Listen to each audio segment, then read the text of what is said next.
Hey, what's up? My Sengoku Basara 4 review seemed to be a pretty big success, so I would like to do another review. This time it's going to be Tales of Heartsar. As you know, it is literally impossible for me to uh, show any footage during this review since I don't have the capture card. If you guys want to help with that, I'll post my links in the description. But overall, I think this is a really great game. Whether you already have a Vita or you're planning on getting one for this game, I promise you won't be disappointed. Keep in mind, this review is going to be strictly from a gameplay standpoint. My Japanese is not good enough to really decipher the story. I do know the major plot twists and stuff, which I won't explain in here since you guys are going to be playing it in English. But the gameplay is very solid. If you didn't play the first Tales of Hearts, the original vanilla Tales of Hearts was not that great of a game, honestly. The sprites were really great. It had some good ideas, but just the way that the battle system was programmed, the way it was designed, made it so you couldn't really have much fun with the combat system. It was very limiting. It's kind of like Sengoku Basara 4 in that regard. It had some potential, but the way the game was just designed, you couldn't really do much. The main reason was because a lot of the moves were terrible. The enemies would just kind of turn invincible. That was their original Tales of Xillia combo breaker, is the enemies would just kind of turn invincible. There was no like hard knockdown, like some games have like a standing hit protection, stuff like Dungeon Fighter and Dark Blood. They just kind of turned invincible. It was hard to get them in the air. You pretty much ended up spamming whatever move your character had over and over and over again. Uh, it was fun for, maybe the first half of the game if you're into that stuff, but it got repetitive really quickly. It felt like the game punished you for trying to put any kind of variety or variation in your combat. But thankfully they fixed that in Tales of Heartsar. Basically, they redid the battle system from the ground up. They put in TC, which is like a combination of CC and TC from Tales of Xillia. Basically, there is no minimum or maximum anymore. It's just like Tales of Xillia in that regard. The one major difference is that it doesn't regenerate instantly. That's what makes the Tales of Xillia AC or CC iteration probably the best one. There is no waiting, but thankfully they thought it out. It regenerates pretty quickly on its own. Also, if you land a guard counter, which I'll be going into in a few minutes, there are several abilities that give you your actually if you land a guard counter, you get your whole TC back, so you can do another long combo. There's also a skill that every character gets that allows it to or allows you to get unlimited TC for a while. Uh, I like the system a lot. It's a very free form combo system. You can chain whatever you want, but you can do some really cool shit later on. You get the standard skills like combo plus. Everybody can get a jump cancel. There are also dash cancels in this game. What I find odd is there's no backdash cancel. I really like that aspect of the Xillia games. I thought that allowed some pretty nice defensive options. Granted, it was in a game where it didn't really matter much since, you couldn't combo any bosses, but it was nice to have that option. I'm not sure why it's missing in this one. You can only cancel into a forward dash, which obviously, depending on the situation, is not something desirable. If they're in PMS mode or they're not going to stagger anytime soon. Forward dashing isn't usually the best decision to make, but otherwise the system's really great. They also have something called Chase Link. Chase Link is basically when you hit the enemy a lot. The amount depends on whether it's a boss, a regular enemy, or if you have any skills on. There are several skills that make it faster. There's one that just makes the chase link happen a lot faster just by default, no matter what you're doing. There's one that's really useful if you're good at the guard counter system. If you land a guard counter, the chance of the chase link appearing is heightened dramatically. Basically, Chase Link is once they're in there, they're in like permanent hit stuns. Basically, you can do whatever the hell you want. You also gain access to teleports. You get like aerial raid finishers. It's pretty much like Marvel. Uh, you get certain moves that will auto launch or auto knock someone down and finish the combo. You also get like assists. It's kind of like Marvel. At the bottom of the screen, the character portraits will light up. If you tap your thumb on it, they'll do like a switch attack or like a tag combo attack. That also increases your time if you have the certain appropriate skills equipped. It does seem a little repetitive after a while. Theoretically, you can just stand there and spam the same move while they're in there. But they were actually smart. Like I said, the battle system in these games are really thoughtful. The game actually has like stale move syndrome or scaling. I know Smash Brothers has that. It's basically similar. If you spam the same move over and over in a combo, the damage just degrades and deteriorates. Really, really fast. So they went to great lengths to make sure that you can actually use all your moves in this game. Pretty much every move has a use. You can combo it in some way, even if it's really slow and unwieldy in normal combat. If you're able to play really well and get in the chase link, you can use it to your heart's content. I think it's a really balanced system. The main best mechanic in this game is probably the guard counter. The guard counter was originated in Tales of Innocence R, which is made by the same team. Basically, theoretically, there are no real combos in this game. Um, like, it's not like in a traditional sense where if you hit something, they're stuck until you end it, or you break out or you drop it or something. Basically, at any point, usually after a couple hits, the enemies, even the trash mobs in this game can do it. They will turn red and they will do an attack.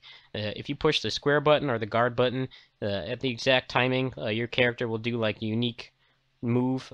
Shing, for example, he does like an uppercut. Kohaku does a kick. Um, yeah, at that point, you get all your TC back, so you can do another longer combo. If you have the appropriate skills on, which you should definitely equip, by the way, when you get the game, you have a much higher chance of getting into Chase Link. Basically, they can keep doing it. There are skills that make it so that it happens less or happens more often, which I think adds a unique risk-reward feature. It's already very risk-reward mechanic, but if you want, you can make them do it so that they get pissed off even more often. At that point, if you've got the muscle memory down for the counter attacks, you can bust out like 200 plus hit combos with no problem at all. I really like the feature, the mechanic. What's unique about it is it's not like a static timing. Every enemy has at least one counterattack. Some of the more elaborate bosses, like the final boss and the post-game boss, have two, if not three, counterattacks. Basically, it requires an insane amount of practice. It's an incredibly deep mechanic. You can't mash it. If you're caught mashing it, it will not come out at all. You have to have timing for every enemy in the game, which seems a little daunting at first, but it's also very rewarding to learn because it's how you maximize your damage output in this game. If you don't master the guard counters, you're going to have a lot harder time with the game than you would be if you did. I really like that aspect. One problem with it is it's very dependent on muscle memory. I will admit that. Like, I finished this game. I got it from my parents for my birthday about 5 months ago, and I finished it pretty much instantly. By the end of the game, I had pretty much all the counterattacks memorized in my muscle memory. It didn't matter what enemy it was. As soon as I saw them turn red, I knew the exact moment to push the square button. But similar to a fighting game, this game's very similar to memorizing like bread and butter combos in fighting games, parry timings, just guards. It's if you're away from it for a long period of time, you're gonna have to get that muscle memory back. I think that's kind of a downside of the mechanic, but it also balances things out. There's been two sides of the spectrum for balance in Tales games. You have stuff like Tales of Symphonia 2, where you can do like literally one art combos, infinite combos on any boss or any enemy in the game with no effort at all. And then on the other side of the spectrum, you have Tales of Xillia 1, where you can't do shit. Like, most of your moves are useless. They combo break constantly. It's just like everything you learn in the trash mob fights is pointless. I think in this game, they struck a perfect balance, which is not something easy to do in any kind of action fighting game. It's very hard to find a perfect balance, but I've put about 80 hours into this game, and I can honestly say that they found a really good balance. If you master the guard counter mechanic, you'll feel really empowering. You can do pretty much whatever you want. If you miss it, you get salty, but if you get like 3 counters in a row, it's probably the most satisfying feeling I've ever had. In a Tales game battle system. In terms of the actual game itself, there are some other nice things about it. The old Great Shop is back. You may remember my video a couple months ago. It is a little bare bones. There are some things about it that I don't like. It is missing some pretty glaring options that it should have had. It also caps at 9,999.99, which is just about enough to max out the whole shop, but it just feels weird. You really can't carry over everything in one playthrough. You have to sacrifice some things. Um, the actual game, the puzzles are pretty cool. I pretty much used a guide to get through them because my Japanese is limited. The biggest problem with the puzzles in this game is there are random encounters. If you didn't play the original Tales of Hearts, the encounters in that game were like Chrono Trigger. You saw the enemy on the map, and if you touch them, it transitioned to a battle. In this, they're completely random. And in the vast majority, pretty much all of the puzzles in the game, all the puzzle rooms, the random encounters are still enabled. So you get some awkward times where you're doing something precise. Like in the first act of the game, there's a puzzle you have to do. You have to step on floor tiles to fill the whole thing up, and you can get random encounters during that. It's super annoying. As much fun as the battle system is, I would have liked it if you could be uninterrupted during puzzles. The biggest thing that complements that and makes it an even worse problem is the holy bottles in the game are garbage. The ones that you get during the beginning of the game, I think it's not until like halfway through Act 2 that you actually get the holy bottles that just block encounters entirely. Prior to that, you're stuck with ones that just lessen the chance of an encounter appearing, but they still appear pretty often. When you're trying to solve like a game has a lot of generic pushing puzzles, block puzzles, stuff like that. You're trying to solve those, and you keep getting interrupted by battles. It just gets obnoxious. It makes you just want the puzzle to end so that you can actually enjoy the battles again. I don't really like that feature of it. Luckily, once you're on a second playthrough, you can carry over like 60, anywhere from 30 to 99 of the actual holy bottles, and if you ration it out enough, that's just enough time to get to the second act of the game where you can just buy another 99 of them. But during a first playthrough, it's super annoying. The other main problem I had with the game was the bond system. This game has a system where, I guess the story is based on friendship, making bonds, generic JRPG fare, but they actually tried to incorporate that into the gameplay and the battle system itself, which is a good idea on paper, but it's executed kind of poorly. Basically, if you have a party member, if you do certain actions with them, if you do a tag combo, if you do your dual Hyogi, if you just win a battle with them, if you beat a boss with them in the party, if you answer questions correctly on skits, you get bond points. There were a total of 10 stars. At every star, you get an ability with them. Once you're linked, basically you can use some of their abilities. Like, for instance, Chalcedony in the back there, the guy with the wings, he has jump cancels.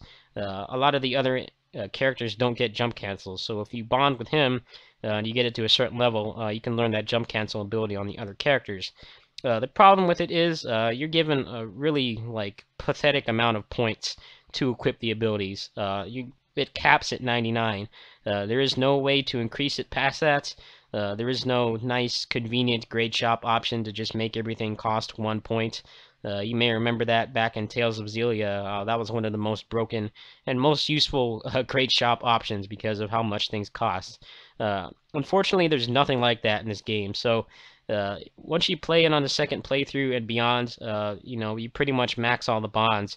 You just have like a treasure trove, like a metric ass ton army surplus of abilities, and you don't have anywhere near enough points to equip them.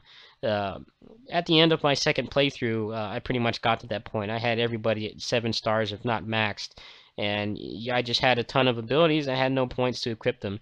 It just comes off as counterproductive, very poorly designed. It makes you feel like you're punished for actually, raising the bond levels, changing up your party, doing the skits and stuff. You just feel like you're punished. It's like, you can get this really cool skill, but it's going to cost like 10% of your overall point pool, and you're going to have to make a ton of sacrifices to equip it. I don't really like that aspect. That's probably my biggest complaint with the game. The obnoxious random encounters, the terrible holy bottles that you're stuck with until like halfway through the game, and the point limit. But other than that, I really enjoyed the game. It's got a full cutscene skip. If you don't like the story, or if you're just playing through it for a second time, if you're hardcore and you're doing solo runs or something, you don't really have to watch anything in this game. that was a problem in the earlier titles like Tales of Symphonia, where, a speed run of that game is like 7, 8 hours, and probably half of that is cutscenes. It has a very robust cutscene skip, which is definitely something necessary on a portable game. You don't want to be stuck in a 20-minute cutscene with no save point on low batteries. You're allowed to pause them and skip them at any time. I really like that.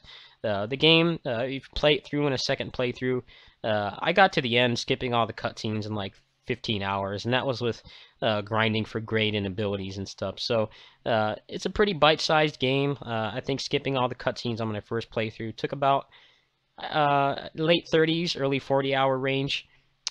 I would really recommend it. I pretty much listed the only flaws it has. It's just it could use a little more fine-tuning. I'm not sure if they care enough to actually change things in the localized version.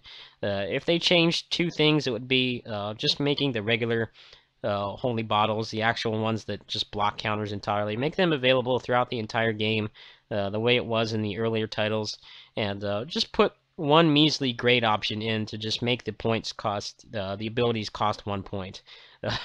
That's probably my biggest complaint with the game. You should not be punished for maxing the bonds, actually making use of that mechanic. Just the way it is now, you really feel like, why should I even bother? I can get this badass ability that makes it so, I can do crazy OTG combos. That's a pretty good example. But it costs like 8 or 9 points, so that's literally like almost 10% of your maxed prize pool, let alone, at the beginning of the game or the end of your first playthrough, which not anywhere near that. I don't really like that aspect, but overall, I can recommend the game.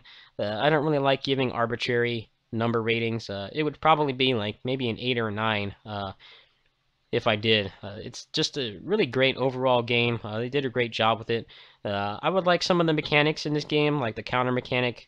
I would like that to become a series staple. Honestly, they've tried so many ways to balance people doing infinite combos on bosses. I don't know why they care. These games are not competitive at all, but they keep trying to take that shit out.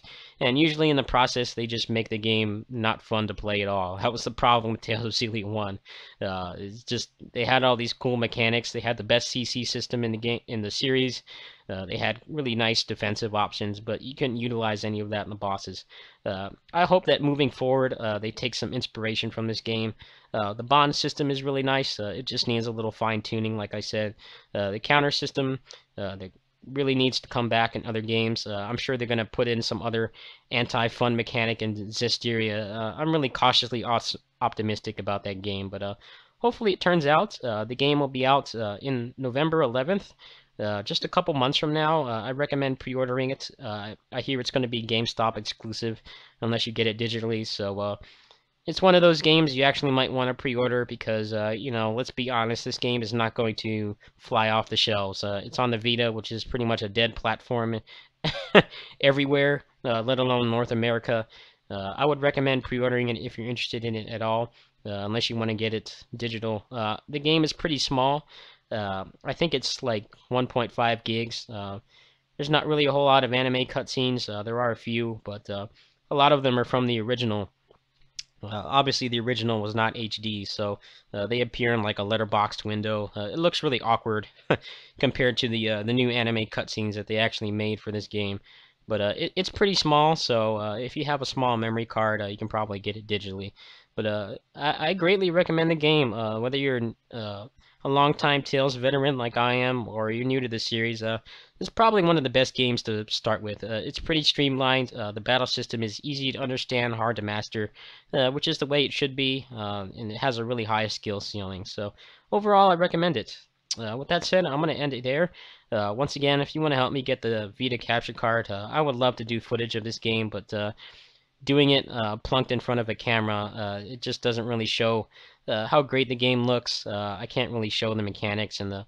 I want to do a lot of videos for this game. I just can't right now. So if you want to help, my link will be in the description. With that said, I'll see you guys tomorrow. Peace.